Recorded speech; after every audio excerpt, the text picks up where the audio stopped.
Hey everyone. Today I want to talk about a game I was genuinely excited to back. Shardbug's TCG. It's an indie trading card game with unique, hand-drawn bug art, a weirdly fun comic book vibe, and mechanics that looked like smart upgrades to modern TCG problems. But as the game has gotten into people's hands, I started to have some concerns. And today, I want to be honest about both my excitement and my skepticism. Why I backed Shardbugs. Let's start with the good. The game looked fantastic, no AI art, all original, a super cool theme of bug factions led by cosmic avatars. But more importantly, the mechanics seemed promising. Instead of juggling separate resource cards, your bug units act both as board presence and energy. And then there's the devotion system, which I thought was a clever evolution of games like Lorcana, trying to fix the issue of just questing and not having a way to interact with one another as you try to get to the win condition.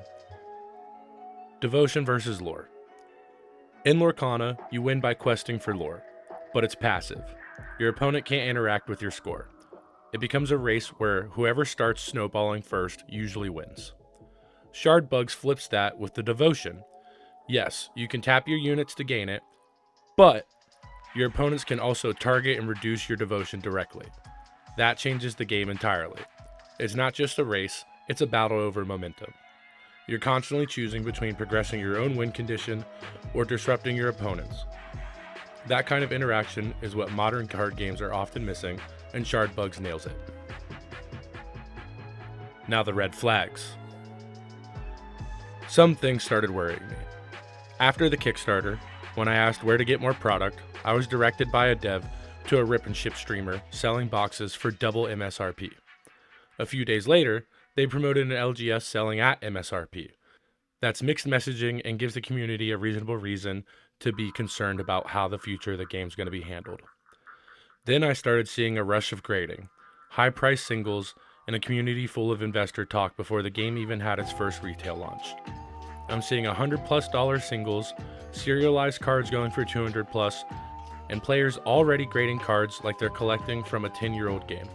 It feels like the 2022 TCG hype cycle all over again. And then came the Rudy connection. Shardbugs announced PCG would grade their cards, approved by Rudy from Alpha Investments himself. Look, Rudy's known for pumping early TCGs and fueling investor hype. Everyone knows this. Seeing his name this early made me wonder if this game is trying to be the next MetaZoo-style collectible hit, instead of a long-term, player-driven game. Now, to be fair, I talked directly with one of the creators, and I really appreciated how open and respectful they were. They said their intent is to absolutely support players first, they want affordable product, organized play, and a healthy game.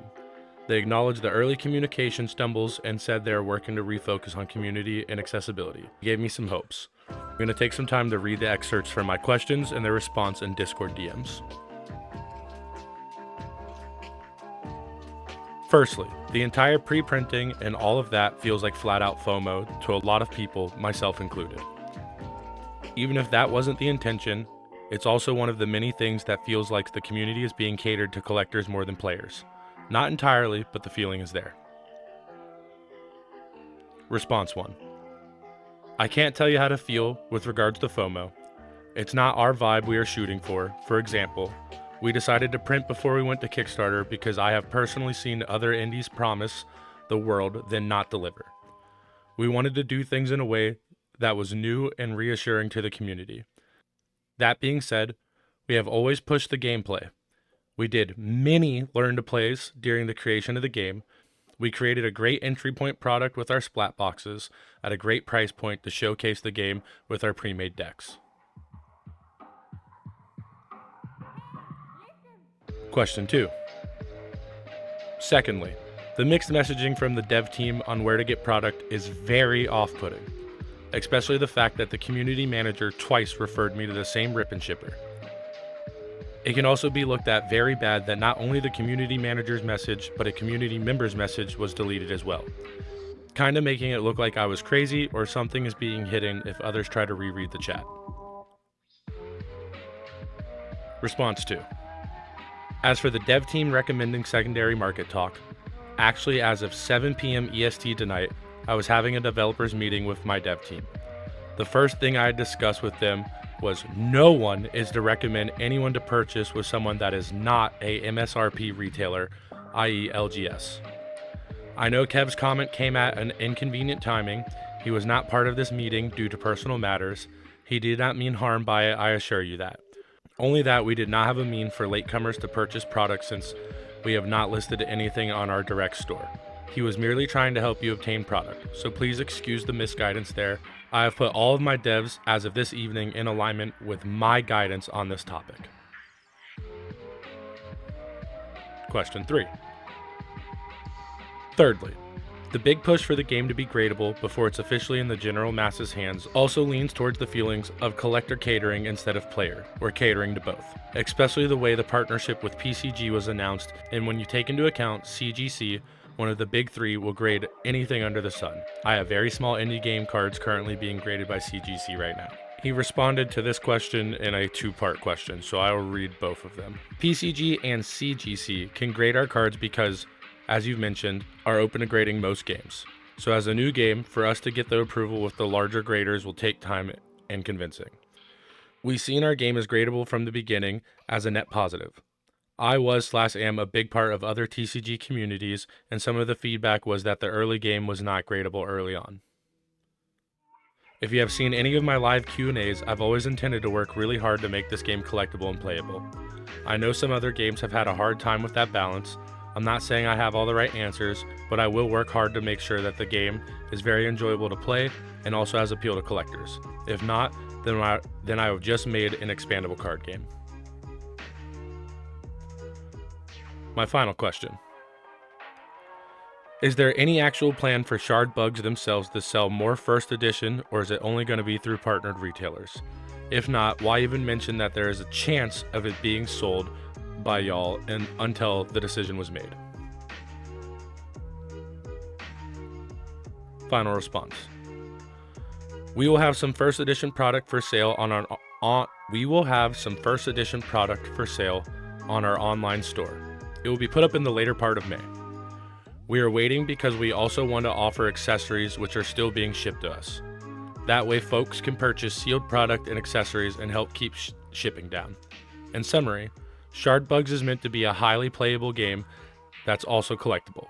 We are working really hard on the playability side right now. You can see that with our commitment to do LGS tours, learn to play events, 10 different 1K tournaments, one 10K tournament, and we have been getting raving reviews when doing our learn to plays at LGS. Again, we are not perfect. Sorry for Kev's recommendation. He meant no harm, but he also does not come from the same indie background that I know and perhaps you know as well. I do understand some ill connotations with the rip and ship retailers. He did so in an innocent way just to help you find product, if that makes sense, but ultimately I recognize that it was the wrong response from him, and him and I have discussed that this evening. Hope you give Shard Bugs a fair shake. Here's where I'm at. I still believe Shard Bugs has the potential to be something great. The gameplay is strong, the devotion system is smart, and the art is full of soul. But the speculative energy, the grading, the prices, and those early marketing choices, they worry me. I've seen too many games ride hype to the top only to collapse under it. I want Shard Bugs to be more than that. What do you think? Did you back it? Are you playing it? Are you excited or cautious? Drop your thoughts in the comments. I'd love to hear from other people navigating the same hopes and hesitations I'm feeling. Let's keep the conversation honest and maybe help shape the future of a game we all want to see succeed. Until next time, I hope you guys enjoy the video and the topic of the day, and I hope to see you around. And remember, like, comment, and subscribe.